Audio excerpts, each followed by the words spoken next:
The first sign of trouble came on a quiet Tuesday morning at the Global Deep Space Monitoring Station in Arizona. Jack Miller, the lead analyst, stared at his screen with growing concern. For the past 3 months, he had noticed something odd. Entire star systems were going dark. "Director Thompson needs to see this," he muttered, gathering his data tablets. Within an hour, the station's main conference room was filled with Earth's top scientists and military officials. "Look at this pattern," Jack explained, pointing to a holographic map of the galaxy. Red dots mark the locations of disappeared civilizations. It's not random. Whatever's causing this is moving methodically through space. And he paused, zooming in on Earth's sector. "It's heading our way." Director Thompson, a tall woman with gray hair and sharp eyes, studied the map carefully. "How many civilizations have we lost contact with?" 23 in the past year alone," Jack replied. "All of them were developing spacefaring races, just like us. None had achieved faster-than-light travel yet." The room fell silent. Humanity had only recently established its first colonies on Mars and Venus. They were just beginning to explore the outer solar system. If something was targeting developing civilizations, Earth was a perfect target. The United Earth Defense Council called an emergency meeting the next day. Representatives from every nation gathered in the underground bunker beneath Geneva. The atmosphere was tense but focused. Humanity had faced threats before. Climate disasters, pandemics, near-miss asteroids. But this was different. This was their first confirmed contact with hostile alien life. Admiral James Wright, commander of Earth's combined space forces, stood before the assembly. "Ladies and gentlemen, we've discovered something else." He activated a holographic display showing strange metal fragments. "These were found on Mercury last month. We thought they were space debris, but now we know better. They're pieces of ancient alien technology, at least 10,000 years old." Dr. Anna Peters, Earth's leading xenorchaeologist, stepped forward. "We've decoded some of the data stored in these fragments. They belong to an empire, a very old, very powerful empire that sees the galaxy as its hunting ground. They find developing civilizations, study them, and when the time is right." She didn't need to finish the sentence. "How much time do we have?" someone asked. "Based on their current speed and pattern, 8 months, Jack answered. "Maybe less." The council chamber erupted in worried discussions. Some suggested evacuation plans, others wanted to hide their technological signatures. A few even proposed surrendering before the fight began. Then Director Thompson stood up. The room gradually fell silent. "For thousands of years," she began, "this empire has hunted younger races. They've probably never faced real resistance. They expect us to be like all the others, afraid, disorganized, easy prey." A slight smile crossed her face. "I say we show them something different." Admiral Wright nodded slowly. "What are you suggesting?" "Instead of hiding, instead of waiting for them to make the first move, we send them a message. We tell them exactly what they're walking into." The idea was radical. No civilization had ever challenged the empire before. But as the council discussed it, something changed in the room. Fear gave way to determination. If humanity was going to face this threat, they would do it on their own terms. The vote was unanimous. Earth would not cower. Earth would not run. Earth would stand and fight. Within days, every telescope, radio array, and space station in the solar system was repurposed for defense. The Mars colonies began converting their mining equipment into weapon factories. Scientists worked around the clock studying the alien fragments, looking for weaknesses to exploit. And in orbit above Earth, engineers started building the largest transmission array ever constructed. When it was ready, it would send humanity's message to every corner of the galaxy. Jack stood at his monitoring station, watching the preparations unfold across the solar system. He thought about all the civilizations that had fallen before, all the races that never got a chance to fight back. "We'll be ready for them," he whispered to himself. "This time, The hunters are in for a surprise. As the sun set over the Arizona desert, humanity prepared for the greatest challenge in its history. The prey was about to become the predator, and the galaxy would never be the same. The massive transmission array hung in Earth's orbit like a giant metal spider web. Engineers had worked non-stop for 2 weeks to build it, using parts from every space station and satellite they could spare. Now it was ready to send humanity's message to the stars. In the Geneva Command Center, Admiral Wright stood before the United Earth Defense Council. The room was packed with military leaders, scientists, and government officials from every nation. On the walls, screens showed live feeds from cities around the world. Billions waited to hear what Earth would say to its hunters. "The array is powered up," reported the chief engineer through the comm system. "We can broadcast on all known alien frequencies. Whatever's out there, they'll hear us." Director Thompson stepped up to the transmission console. She held a small data card containing humanity's message. The room fell silent as she slid it into place. "Are we absolutely sure about this?" she asked, looking around the room. "Once we send this, there's no going back." Admiral Wright nodded. "If we stay quiet, we're just waiting to die. At least this way, we choose how the fight starts." The message was simple. Earth's best linguists had worked with the alien language fragments found on Mercury to create something every spacefaring race would understand. They had decided against long explanations or peaceful greetings. This wasn't a time for diplomacy. Director Thompson pressed the broadcast button. Across the solar system, the giant array hummed to life. Energy coursed through its web-like structure, focusing into a beam more powerful than any transmission humanity had ever sent. The message shot out faster than light, carried by technology reverse engineered from the alien fragments. "We know you're coming. We're ready. Turn back." The words rippled across space in over 1,000 languages, accompanied by images of Earth's unified defense fleet, its armed colonies, and its people standing together. The message would reach the alien empire in less than a day. Back on Earth, changes were already visible.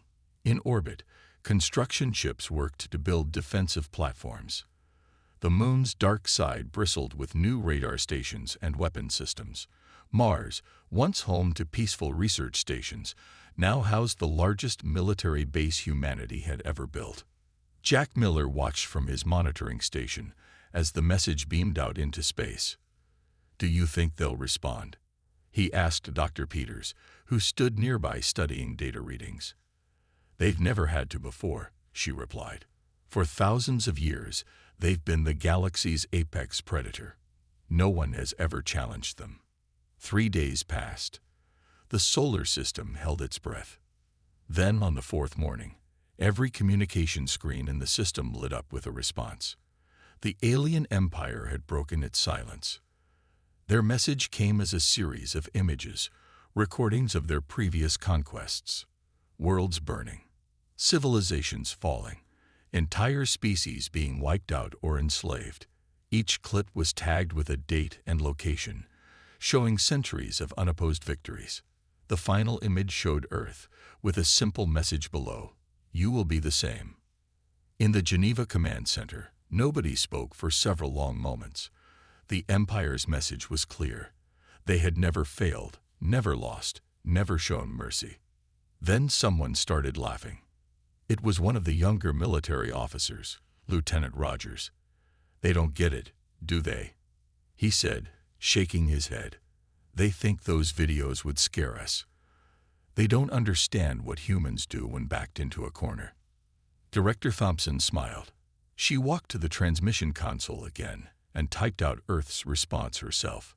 Just 2 words appeared on screens across the solar system: "We're different."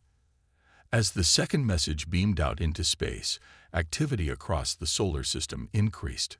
Weapon factories worked at full capacity. Training centers filled with volunteers. Scientists and engineers worked around the clock, turning every discovery from the alien fragments into an advantage. The Empire had shown humanity what they could do. Now humanity would show them something they had never seen before: a prey that didn't just fight back, but fought to win. In his monitoring station, Jack looked up at the stars. For the first time since discovering the pattern of vanishing civilizations, he felt something new: hope. The hunters were coming, yes, but this time, they were hunting humans. And humans had just changed the rules of the game. On the 30th day after humanity's message, the alien empire broke its silence again. This time, they wanted to talk. Their holographic transmission appeared simultaneously in every major command center on Earth. The alien commander looked almost reptilian, with dark scales and multiple eyes that glowed with an ancient intelligence. When it spoke, its words were translated by computers using the language database from the Mercury fragments. "Your species intrigues us," the alien said. "In 10,000 years of harvest, none have dared to challenge us. We offer you a chance to explain your confidence." The United Earth Defense Council had prepared for this moment. Director Thompson stood before the transmission array in Geneva, with Admiral Wright and the other leaders beside her. Every screen on Earth showed their faces, united and unafraid. "We've studied your fragments," Director Thompson replied. "You're used to finding primitive civilizations, barely reaching for the stars. But humans are different. We don't just reach. We grab. We adapt. We survive." The alien commander's eyes narrowed. "We have ended civilizations far older than yours. Your weapons are nothing compared to our fleet. Your defenses are primitive. Your colonies are weak. You still don't understand." Admiral Wright stepped forward. "Humanity's strength isn't in our weapons. It's in what happens when you corner us." The alien leader made a sound that might have been laughter. "Show us, then. Show us your strength." Director Thompson nodded to Jack Miller, who had been promoted to head of strategic intelligence. Jack pressed a button, and a new transmission began playing. The video showed moments from human history: ancient warriors standing against impossible odds, civilians rebuilding cities from ashes, astronauts risking everything to reach the stars, scientists working through the night to cure diseases, soldiers from former enemy nations fighting side by side against natural disasters. "Every time we faced extinction," Director Thompson said, "we've emerged stronger. We've survived ice ages, plagues, world wars, and our own attempts to destroy ourselves. We've turned enemies into allies, poisons into medicines, and disasters into opportunities." The alien commander watched in silence. "But here's what you should really worry about," she continued. "We've had your technology for less than a month. Look what we've already learned." New images appeared: Earth's upgraded defense systems, clearly incorporating alien technology; weapons platforms that hadn't existed a week ago; ships with hybrid engines that combined human innovation with alien power sources. "Impossible," the alien commander hissed. "No species has ever reversed our technology so quickly." "Like we said," Admiral Wright smiled, "we're different." The alien's next words carried a threat: "You have 3 days to surrender. After that, we will show you why we have never lost a harvest." The transmission cut off abruptly. In the silence that followed, Jack turned to Director Thompson. 3 days isn't much time." "It's more than we need," she replied. "Send the signal." Across the solar system, hidden preparations suddenly became visible. The asteroid belt lit up with thousands of tiny lights, automated defense drones that had been quietly deployed over the past month. The dark side of Mars revealed massive cannon installations. Even Earth's oceans began stirring as underwater bases activated their shields. In orbit, the civilian construction ships transformed, revealing themselves as disguised warships. Everything humanity had built over the past month had been designed to look weaker than it was, a strategy as old as warfare itself. "Send a message to all commands," Admiral Wright ordered. "Operation Trojan Horse is now active." This is not a drill. Around the world, people gathered in shelters, not in panic, but with determined calm. They had trained for this. Every city had its defense plan. Every citizen knew their role. In his new office at Strategic Command, Jack looked at the latest deep space scans. The alien fleet was massive, but now he could see gaps in their formation, weaknesses in their strategy. They were used to easy victories. They didn't expect tricks. "Send our final response," Director Thompson commanded. Jack typed the message himself. 3 days? We've been ready since the moment we sent our first warning. Come and see. As the words traveled across space, humanity's true preparations continued. The hunters thought they were facing primitive prey. Instead, they were about to meet the most dangerous creatures in the galaxy, humans with their backs against the wall, and nothing left to lose. The next 72 hours turned the solar system into a war machine. Every planet, moon, and asteroid became part of humanity's trap. The plan was simple but clever: make everything look weaker than it really was. In the asteroid belt, mining ships drilled holes that looked random but were actually perfect places to hide weapons. Workers covered powerful laser cannons with fake rocks. They put sensors inside empty asteroids. The whole belt became a giant hidden fortress. On Mars, the real work happened underground. The Red Planet's old mining tunnels now held massive energy weapons. Teams of engineers worked in shifts, connecting the alien technology they'd learned about with human machines. From space, the Mars bases looked small and weak. But beneath the red dust, an army waited. "How are the Mercury stations doing?" Admiral Wright asked during a morning briefing. He stood in the Geneva Command Center, watching screens filled with activity from across the system. Jack Miller pulled up the latest reports. "Right on schedule. The heat shields are perfect cover. The aliens won't expect us to build anything that close to the sun." They had turned Mercury's extreme heat from a problem into an advantage. The massive solar collectors looked like simple protection for the mining bases, but they were actually powering the biggest energy weapons ever built. Even Earth's oceans had become part of the defense. Underwater bases housed backup computers and shield generators. Old submarine networks were reactivated, creating a backup command system that could survive almost any attack. "Director Thompson needs to see this," Jack said, pointing to a new image from Jupiter. The giant planet's storm systems now hid hundreds of small fighter ships. They would look like space debris to alien scanners, until it was too late. In her office, Director Thompson was reviewing the final preparations with Dr. Peters. "What have we learned about their weak points?" she asked. Dr. Peters brought up a 3D model of an alien ship based on data from the fragments. They rely too much on their advanced technology. They've never needed backup systems or emergency plans. They don't expect tricks because they've never needed to use them. That was humanity's real advantage. Humans had spent their entire history fighting, adapting, and surviving. They knew how to think creatively, how to turn weaknesses into strengths. 2 hours until they arrive, Jack announced over the comm system. Throughout the solar system, people moved to their battle stations. But there was no panic, no fear. Everyone knew their job. In space stations across the system, engineers made final checks on their hidden weapons. Deep underground on Mars, soldiers waited in their positions.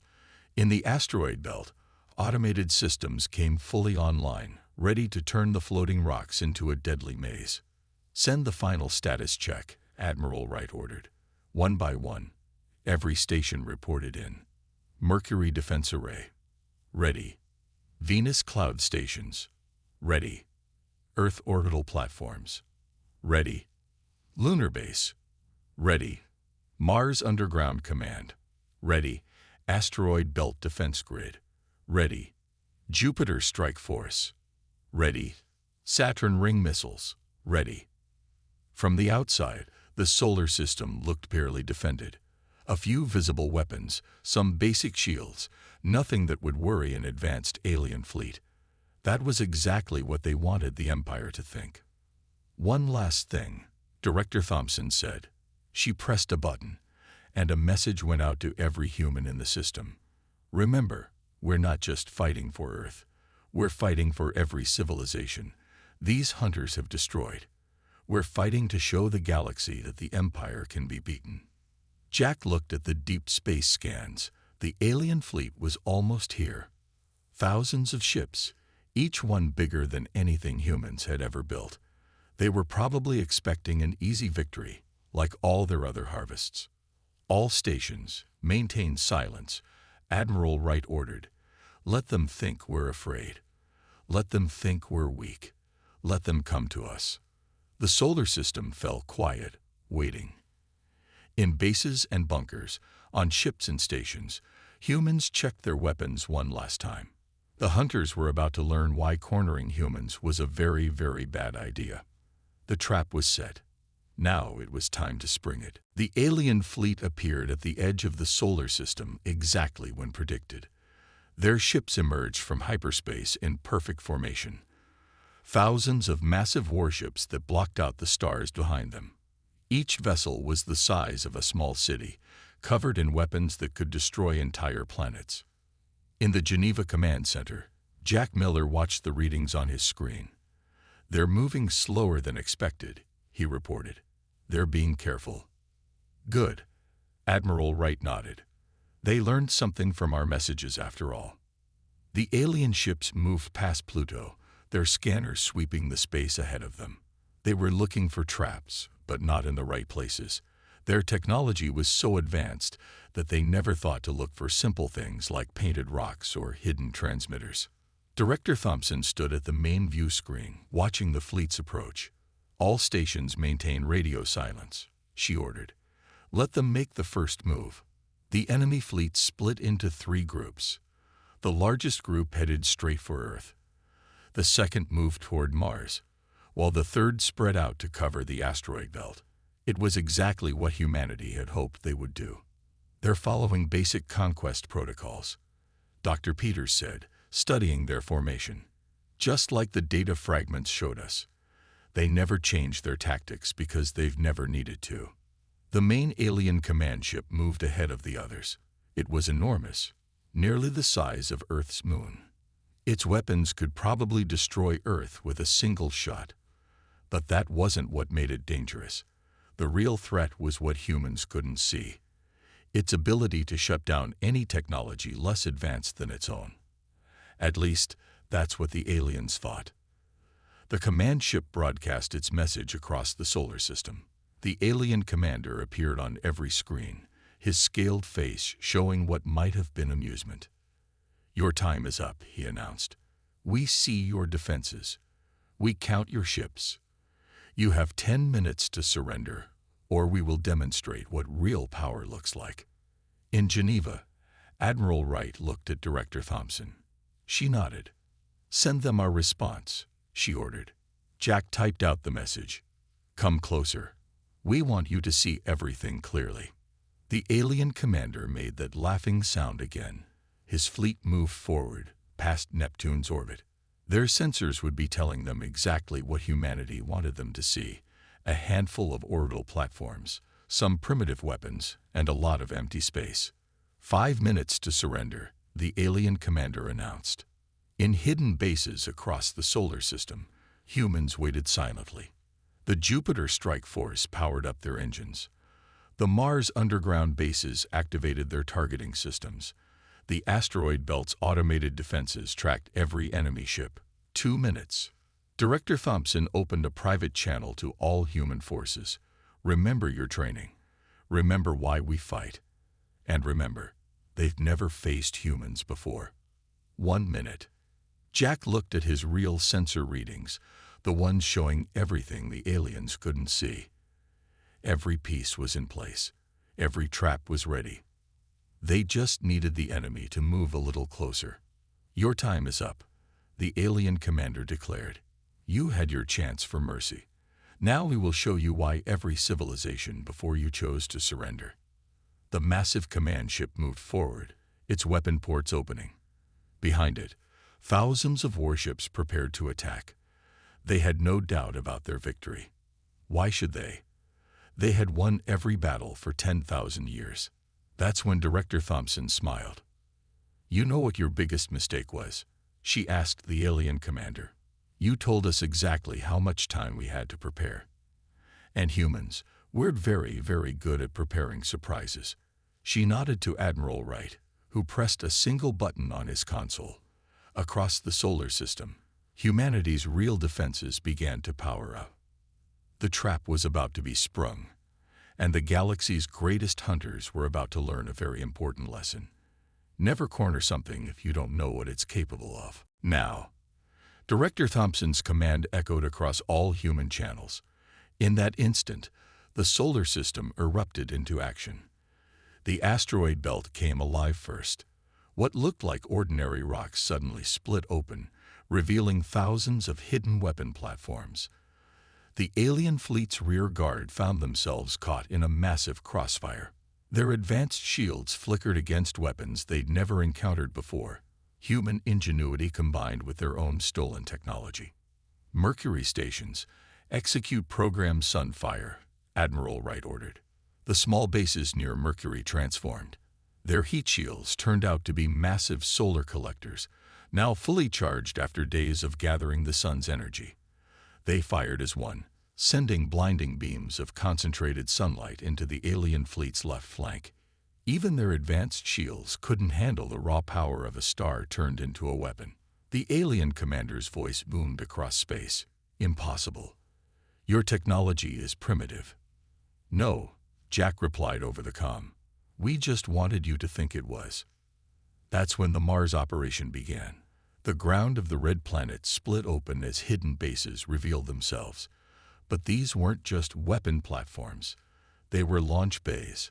Hundreds of ships shot out from underground tunnels, each one built using secrets learned from the alien fragments. The alien fleet tried to regroup, but they faced a problem they never encountered before. An enemy that had studied them, had prepared for them, had learned their weaknesses. "Jupiter's strike force, you're clear to engage," Admiral Wright commanded. From within Jupiter's massive storms, Earth's hidden fleet emerged.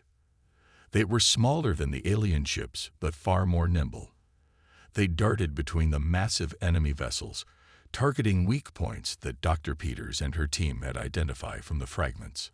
The alien commander's ship fired its main weapon at Earth. The beam could have cracked the planet in half, but it never reached its target. The seemingly weak orbital platforms around Earth linked together, creating a shield grid that reflected the beam back at the alien fleet. "You relied too much on fear," Director Thompson transmitted to the alien commander. "You never thought your prey would study you, would prepare for you, would learn to use your own strength against you." In the Geneva Command Center, Jack watched as his screen showed the battle unfolding across the solar system. The alien fleet was in chaos. Their formations, perfect for attacking helpless worlds, fell apart against an enemy that fought back intelligently. "Saturn Defense Grid, activate," Admiral Wright ordered. The rings of Saturn shifted as hidden missiles launched from within the ice and rock.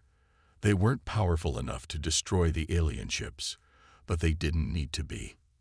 They targeted the engines, the sensors, the communication arrays, all the vital systems that the aliens had never bothered to protect because no one had ever reached them before. "You see," Director Thompson explained to the alien commander, "humans have spent our entire history fighting. Not just enemies we could see, but disease, disaster, and our own nature. We learned to adapt, to improvise, to survive." The alien fleet started to retreat, but found themselves trapped.